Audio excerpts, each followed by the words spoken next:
출애굽기 32장 7절부터 14절 말씀 마음을 집중하시고 함께 읽어보십니다. 여호와께서 모세에게 이르시되 너는 내려가라. 네가 애굽 땅에서 인도하여 낸 네 백성이 부패하였도다. 그들이 내가 그들에게 명령한 길을 속히 떠나 자기를 위하여 송아지를 부어 만들고 그것을 예배하며 그것에게 제물을 드리며 말하기를 이스라엘아, 이는 너희를 애굽 땅에서 인도하여 낸 너희 신이라 하였도다. 여호와께서 또 모세에게 이르시되 내가 이 백성을 보니 목이 뻣뻣한 백성이로다. 그런즉 내가 하는 대로 두라. 내가 그들에게 진노하여 그들을 진멸하고 너를 큰 나라가 되게 하리라. 모세가 그의 하나님 여호와께 구하여 이르되 여호와여, 어찌하여 그 큰 권능과 강한 손으로 애굽 땅에서 인도하여 내신 주의 백성에게 진노하시나이까? 어찌하여 애굽 사람들이 이르기를 여호와가 자기의 백성을 산에서 죽이고 지면에서 진멸하려는 악한 의도로 인도해 내었다고 말하게 하시려 하나이까? 주의 맹렬한 노를 그치시고 뜻을 돌이키사 주의 백성에게 이 화를 내리지 마옵소서. 주의 종 아브라함과 이삭과 이스라엘을 기억하소서.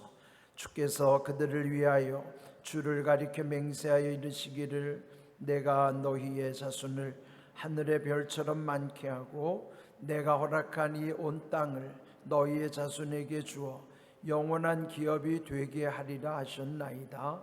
여호와께서 뜻을 돌이키사 말씀하신 화를 그 백성에게 내리지 아니하시니라. 아멘.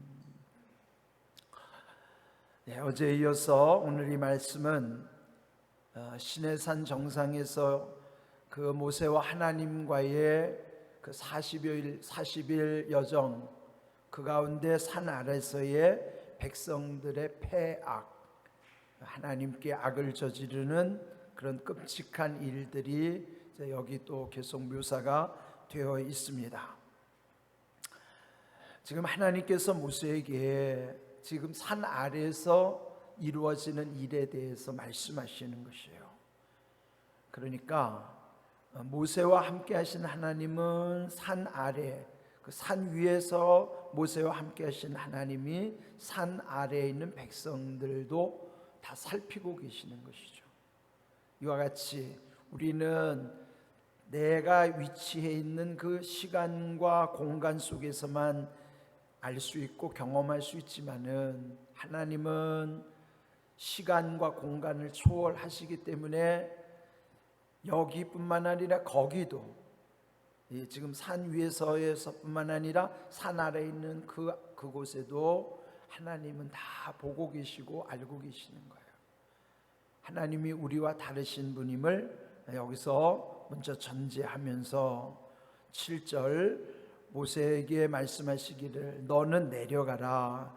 네가 애굽 땅에서 인도하여 낸 네 백성이 부패하였도다. 여기 부르시는 호칭부터 벌써 달라지셨어요.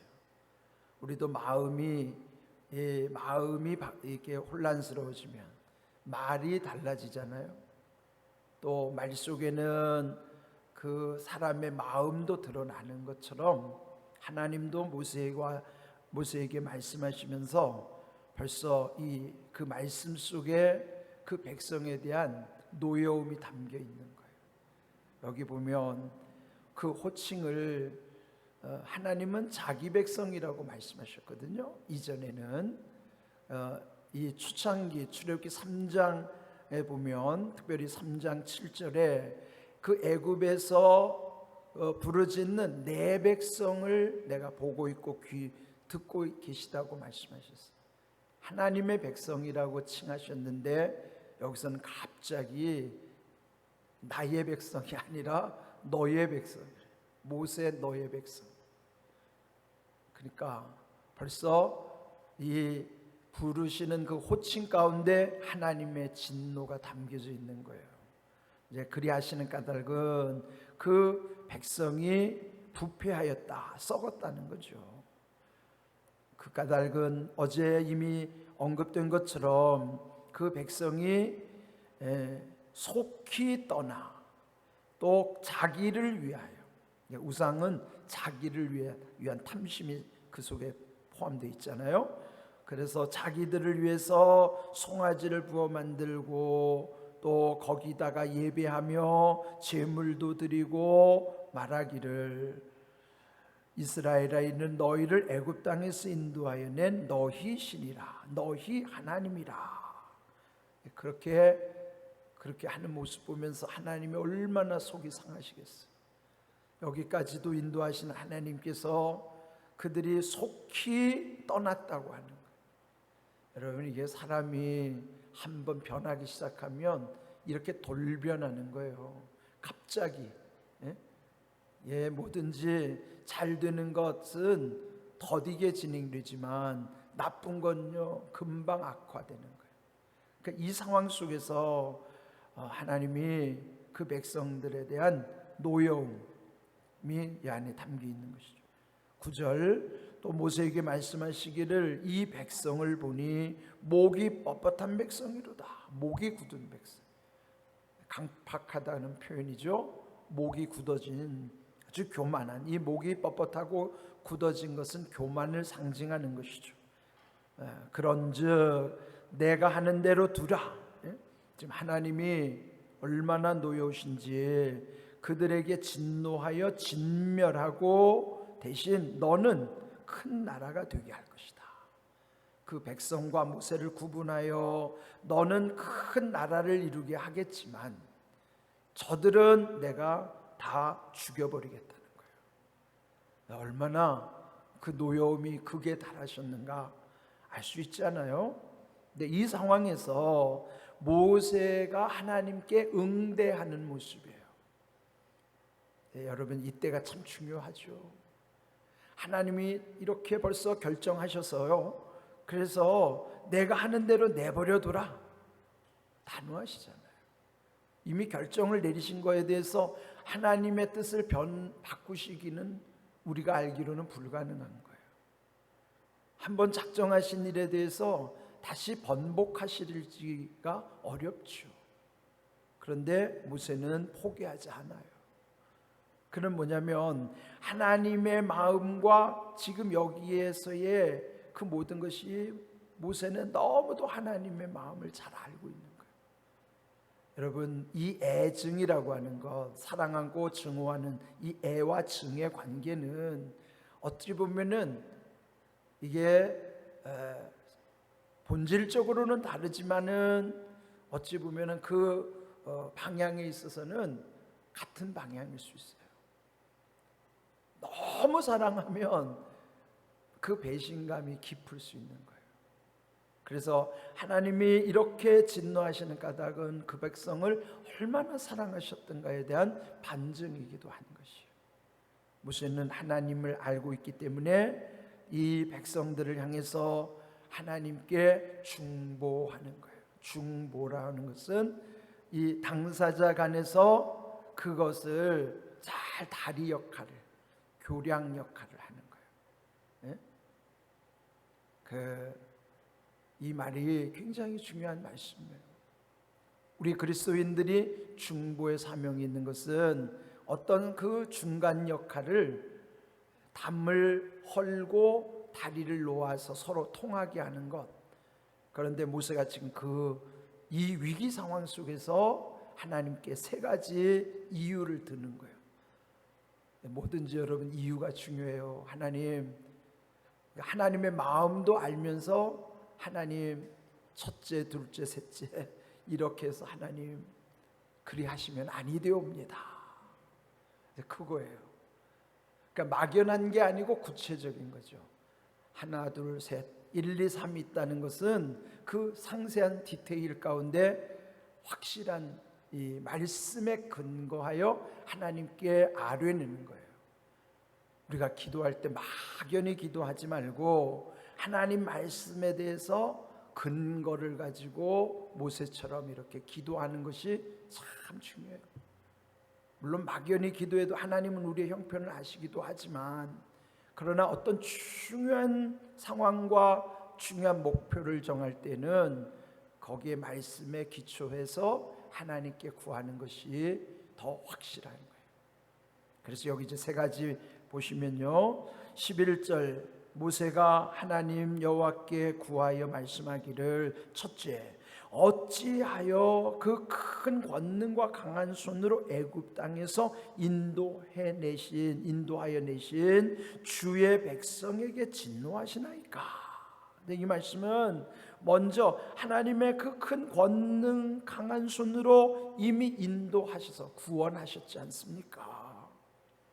다시 말하면 구원한 거는 새롭게 살게 하기 위함인데, 아니 여기까지 이제 구원해 내셨는데 죽이실 거면은 왜 구원하실 필요가 있겠어요? 살리기 위해서 구원하신 것인데, 그 큰 권능으로 하나님이 이렇게 구원해 주셨는데 어찌 진노하여 죽이려 하십니까? 구원에 대한 것, 여기까지 하나님의 구원의 역사를 먼저 상기시켜 드리는 거예요. 두 번째, 12절, 어찌하여 애굽 사람이 말하기를 여호와가 자기 백성을 산에서 죽이고 지면에서 진멸하라는 악한 의도로 인도에 내었다고 말하게 하시려 하나이까? 이건 뭐예요? 애굽 사람들이 소문을 들을 거 아니겠어요? 애굽을 탈출하더니 기껏 광야에서 다 죽었다더라. 그거 얼마나 허무한 일이에요? 그럼 애굽 사람들이 볼 때는 얼마나 고소하게 여기겠어요? 아니 자기들이 믿는 신이 구원해냈다고 그러더니 광야에서 다 죽였다네. 그러면 하나님의 영광을 가리는 거 아니겠어요? 이게 무엇보다 중요한 거예요. 진짜 하나님 영광 받으셔야 되는데 오히려 하나님이 비난당하실 일이고 또 그들에게 조롱거리가 되니까, 그럼 하나님 입장에서도 이게 참 중요한 문제거든요. 그래서 모세가 그 애굽 사람들을 보아서라도 하나님 영광 가려지지 않도록, 그래서 여기서 말씀하기를 주의 노를, 맹렬한 노를 그치시고 뜻을 돌이키사 주의 백성에게 이 화를 내리지 마옵소서. 얼마나 설득력 있어요. 그런데 이거보다 더 중요한 것은 13절이에요. 세 번째 이유는 옛적에 아브라함과 이삭과 야곱은 이스라엘로 이름 바뀌었죠. 그 야곱의 하나님, 이스라엘의 하나님. 그래서 아브라함의 하나님, 이삭의 하나님, 이스라엘의 하나님께서 이미 맹세하시지 않았습니까? 그 맹세의 내용은 그 백성들을 하늘의 별처럼 많게 하시고 온 땅에 그 자손을 주고 영원한 기업이 되리라고 이미 맹세하지 않았습니까? 맹세는 거 뭐예요? 변할 수 없는 게 맹세예요. 하나님 맹세하셨으면 그 맹세는 이미 하나님이 여기서 다 죽일 것이라고 결단을 내리셨어도 이미 이전에 맹세하셨기 때문에 이건 안 되는 거예요. 그럼 하나님이 스스로 그는 모순이 되거든요. 왜? 아무리 속이 상하셔도 옛적에 이미 확실한 맹세가 있어요. 이건 변할 수 없는 맹세예요. 모세는 이걸 기억하는 거예요. 그러면서 기억하소서. 옛적에 아브라함과 이삭과 야곱에게 맹세하셨던 것 기억하여 주시옵소서. 얼마나 확실해요. 이미 구원하셨지 않습니까? 애굽 사람들이 조롱할 거 아닙니까? 더 중요한 건 이미 맹세하시지 않았습니까? 그러니까 하나님도 꼼짝 못하도록 모세가 이 하나님의 마음도 헤아리면서, 그러면서 첫째, 둘째, 셋째, 그래서 결국 뜻을 돌이키사 화를 내리지 마시옵소서 그랬는데 14절 오늘 보면요, 오늘 제목이 뜻을 돌이키사 그랬어요.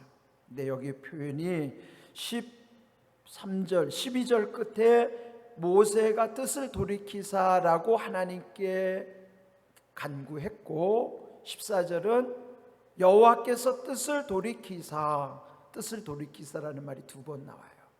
첫 번째 거는 모세의 간구, 두 번째는 하나님의 응답. 그게 뭐야? 뜻을 돌이키사. 그래서 이 백성이 죽지 않은 거예요.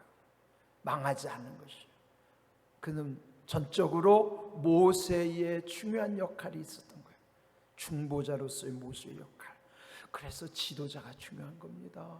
지도자는 어떤 형편에서도 중보자의 사명을 잘해야 돼요. 특별히 주의 종은 이거 잘 헤아려야 됩니다.